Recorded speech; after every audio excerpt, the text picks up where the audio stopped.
દિન પ્રતિદિન વધી રહેલી મોંઘવારીને ધ્યાનમાં રાખીને ગરીબ ઘરની દીકરીના લગ્નમાં દેવું કરવું ના પડે તે માટે રાધનપુરમાં ઠાકોર સમાજ દ્વારા કરાયો છે મહત્વપૂર્ણ નિર્ણય।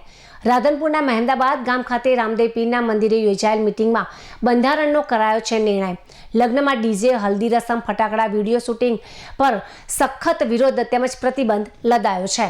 સગાઈમાં યુવતીને મોબાઈલ ન આપવા પણ પ્રતિબંધ લગાયો છે। મામેરામાં 11,000 થી 1 લાખ સુધીનું જ રોકડ રકમ આપવા નિર્ણય કરાયો છે। લગ્નમાં 5 થી 11 વ્યક્તિઓને જ લઈ જવાનો મહત્વપૂર્ણ નિર્ણય લીધો છે। તો આ બંધારણના નિયમોનું પાલન ન કરનાર પરિવારને 11,000 રૂપિયાનો દંડ કરાશે તેવું પણ જાહેર કર્યું છે। રાધનપુર તાલુકાનું ગામ મહેમદાબાદ ઠાકોર સમાજના આગેવાનો રામાપીર મંદિરમાં મળી અને એક નિયમ કરેલો છે કે લગ્ન પ્રસંગમાં ડીજે ના લઈ જાઉં। મામેરામાં પણ 11,000થી કરી અને 1 લાખ રૂપિયાનું ભરવું, વત્તા લગ્નિયાને 11 જણાને લગ્નમાં જાઉં, દારૂ પીને કોઈ જવાનું નહીં।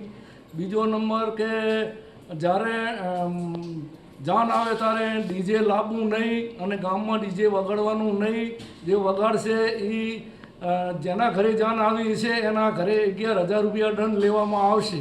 આ નિયમ ઠાકોર સમાજ મહેમદાવાદ પૂરતો જ કરેલો છે અને આ નિયમનો રામાપીરના મંદિરની અંદર કરેલો છે। એટલે આ નિયમ અમારે હંમેશના માટે ચાલુ રાખવાનો છે અને કન્યાની કેળવણીનો પણ ગામ સમાજની રીતે 5 કે 10 જે થાય એ સમૂહ લગ્નની પણ આયોજન અમારે કરવાનું છે।